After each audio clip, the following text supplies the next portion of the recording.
રેડેડવેટ અપાવે છે વિદ્યાર્થીઓને 100% જોબ, પણ કેવી રીતે? એ સમજવા માટે આ વિડીયો છેલ્લે સુધી ખાસ જોશો. જો વિડીયો રેડેડવેટના કોઈ વિદ્યાર્થી જોઈ રહ્યા છે, એમના વાલીશ્રી જોઈ રહ્યા છે, એવા વિદ્યાર્થીઓ જોઈ રહ્યા છે કે જે રેડેડવેટમાં એડમિશન લેવાના છે, તો એમના માટે આ વિડીયો ખૂબ જ મહત્વનો છે. કારણ કે વિદ્યાર્થીના રેડેડવેટના એજ્યુકેશનની જર્ની સ્ટાર્ટ થાય છે એમના કાઉન્સેલિંગથી. જી હા, જ્યારે કોઈ પણ વિદ્યાર્થી આઈટી લક્ષી કોઈ પણ કોર્સીસ માટે, ડિઝાઇનિંગ લક્ષી કોઈ પણ કોર્સીસ માટે રેડેડવેટમાં એડમિશન લેવા માટે આવી રહ્યો છે, એ પહેલાનું પ્રથમ સ્ટેપ એમનું હોય છે કાઉન્સેલિંગનું. અમારા એક્સપર્ટ કરિયર કાઉન્સિલર વિદ્યાર્થી માટે ખૂબ જ સરસ રીતે કાઉન્સેલિંગ આપે છે અને વિદ્યાર્થીને પોતાના કારકિર્દી અને પોતાના કરિયરની લક્ષી કોઈ પણ સમસ્યા, કોઈ પણ ક્વેરી હોય તો એમનું ખૂબ જ ગહનથી સોલ્યુશન આપે છે. એ સોલ્યુશન થયા બાદ એડમિશન બાદ વિદ્યાર્થીના આઈટી કરિયરની જર્ની સ્ટાર્ટ થાય છે. અને એ જર્નીની અંદર કોઈ પણ વિદ્યાર્થીએ જો 100% પ્લેસમેન્ટ જોબ સુધી પહોંચવું છે, સફળ થવું છે, તો એમના માટેના મૂળભૂત બે સિદ્ધાંતો છે સ્કિલ અને બિલ્ડ. એટલે કે વિદ્યાર્થીમાં રહેલી આવડત અને એ આવડતને ડેવલપ કરીને એ આવડતને એમનું ટેલેન્ટ બનાવવું, અને વિલ એટલે કે કાર્ય કરવાની ક્ષમતાને વધારવી, કાર્ય કરવાના જુનૂનને વધારવો. આ બે પિલર્સ ઉપર વિદ્યાર્થીને ટ્રેનિંગ રેડેડવેટ સંસ્થા આપે છે. અને એ સ્કિલની અંદર પણ બે પાયા રહેતા હોય છે. એક છે ટેકનિકલ સ્કિલ અને બીજી છે સોફ્ટ સ્કિલ. ટેકનિકલ સ્કિલ માટે રેડેડવેટ સંસ્થા દરેક વિદ્યાર્થીને દરરોજ સોમથી શુક્ર એટલે કે મંડે ટુ ફ્રાઈડે દરરોજના 2 કલાક સંસ્થા પર એજ્યુકેશન આપે છે. જે 2 કલાકમાંથી 1 કલાક દરરોજ વિદ્યાર્થી થિયોરી રૂમની અંદર પ્રોજેક્ટ સેશન્સ અટેન્ડ કરે છે, જેમાં એક્સપર્ટ ફેકલ્ટી વિદ્યાર્થીના નિર્ધારિત કોર્સના હિસાબથી એમને એક્સપર્ટ લેક્ચર આપતા હોય છે. અને એ લેક્ચરની અંદર પ્રોજેક્ટર ઉપર તમામ વસ્તુ વિઝ્યુલાઇઝ દ્વારા વિદ્યાર્થીઓને સમજાવવામાં આવે છે, કે જેમની અંદર વિદ્યાર્થીના પ્રોજેક્ટ લક્ષી ભણતર આપવામાં આવે છે. ટૂલ્સ નહીં, પણ ટૂલ્સના હિસાબથી બનતા પ્રોજેક્ટ્સને લક્ષી ભણતર વિદ્યાર્થી ભણે છે.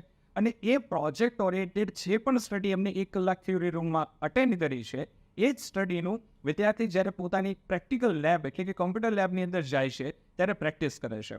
અને આ પ્રેક્ટિસ દરમિયાન અમારી સંસ્થા દ્વારા નિર્ધારિત કોર્ડિનેટર્સ, ફેકલ્ટીઝ અને એક્સપર્ટ્સ દ્વારા એ વિદ્યાર્થીના તમામ એ પ્રોજેક્ટને લક્ષી પ્રોબ્લેમ્સનું સોલ્યુશન પણ વિદ્યાર્થીઓને આપવામાં આવે છે. પરંતુ રેડેડવેટને ગોલ્ડન અને સુવર્ણ મંત્ર છે સક્સેસ મંત્ર, કે જે સક્સેસ મંત્ર જો કોઈ વિદ્યાર્થી સંપૂર્ણ રીતે ફોલો કરે છે, તો એમના પ્લેસમેન્ટની અંદર સ્કિલ રિલેટેડ તકલીફ ક્યારેય પણ નથી આવતી. એ છે 2 + 4 અવર્સ, એટલે કે 2 કલાક દરરોજ સંસ્થાની અંદર આવું પ્રેક્ટિસ કરવી, પ્રોજેક્ટ્સ બનાવવા, અને સાથે સાથે 4 કલાક પોતે જે સંસ્થામાં શીખેલા છે એમનું હોમવર્ક ઘરે જઈને કરવું, એટલે કે ઘરે જઈને પણ એમના પ્રોજેક્ટ લક્ષી પ્રેક્ટિસ કરવી. આવી રીતે વિદ્યાર્થી પોતે નક્કી કરેલા કોઈ પણ કોર્સીસ, જે ભલે 12 મહિનાના હોય કે 16 મહિનાના હોય, આ 16 કે 12 મહિનાની અંદર દરેક વિદ્યાર્થી પોતાના તમામ પ્રોજેક્ટ્સ બનાવશે, એ પ્રોજેક્ટ ઉપર પ્રેક્ટિસ કરશે, અને એ પ્રોજેક્ટ્સ જ આવનારા ભવિષ્યની અંદર એમને પ્લેસમેન્ટ તરફ આગળ લઈને જશે. આ વાત તો થઈ એમની ટેકનિકલ સ્કિલને એન્હાન્સ કરવાની.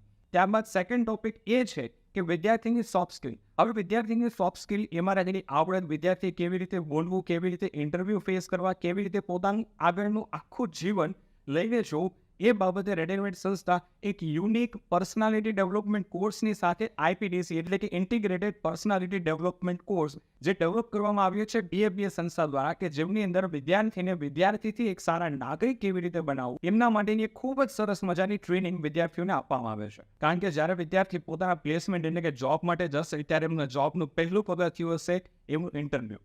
અને આ ઇન્ટરવ્યૂની અંદર કોઈ પણ ઇન્ટરવ્યુઅર એ વિદ્યાર્થીને ત્યારે જ સિલેક્ટ કરશે જ્યારે એ વિદ્યાર્થીમાં ટેકનિકલ સ્કિલ્સ પણ ભરેલી હશે, અને સાથે સાથે વિદ્યાર્થી પોતે સોફ્ટ સ્કિલમાં પણ એટલો જ માહિર હશે. હવે જ્યારે કોઈ પણ વિદ્યાર્થીનો 12 મહિનાનો કે 16 મહિનાનો કોઈ પણ નિર્ધારિત એક કોર્સ રેડેડવેટ સંસ્થાની અંદર કમ્પ્લીટ થાય છે, ત્યારબાદ જર્ની સ્ટાર્ટ થતી હોય છે એમના પ્લેસમેન્ટની. અને આ પ્લેસમેન્ટ જર્ની માટે ખૂબ જ મહત્વનું છે 3 પ્રોસેસ, કે જે 3 પ્રોસેસમાં પહેલી વસ્તુ હોય છે એમના પ્રોજેક્ટ કમ્પ્લીટ થવા, સિલેબસ કમ્પ્લીટ થવો, અને સાથે સાથે એમને સર્ટિફિકેશન માટે અપ્લાય કરી અને પોતાનું સર્ટિફિકેટ પણ મેળવવું.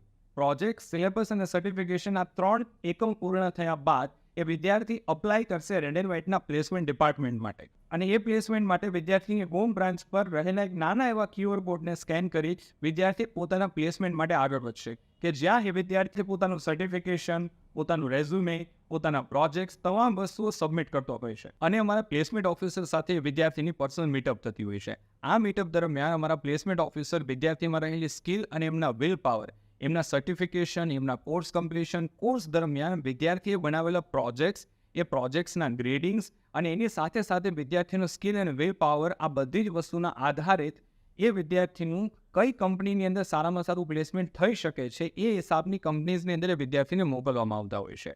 આ કંપનીમાં વિદ્યાર્થી પોતાનું બેસ્ટ પરફોર્મન્સ આપી શકે એમના માટે એ વિદ્યાર્થીને સ્કિલને ડેવલપ કરવા માટે જ્યારે વિદ્યાર્થી રેડ એન્ડ વ્હાઇટમાં પોતાનો તમામ 12 મહિના કે 16 મહિનાનો કોઈ પણ કોર્સ કરતો હોય છે, એ કોર્સની અંદર એમને સોફ્ટ સ્કિલ ટ્રેનિંગ પણ આપવામાં આવતી હોય છે.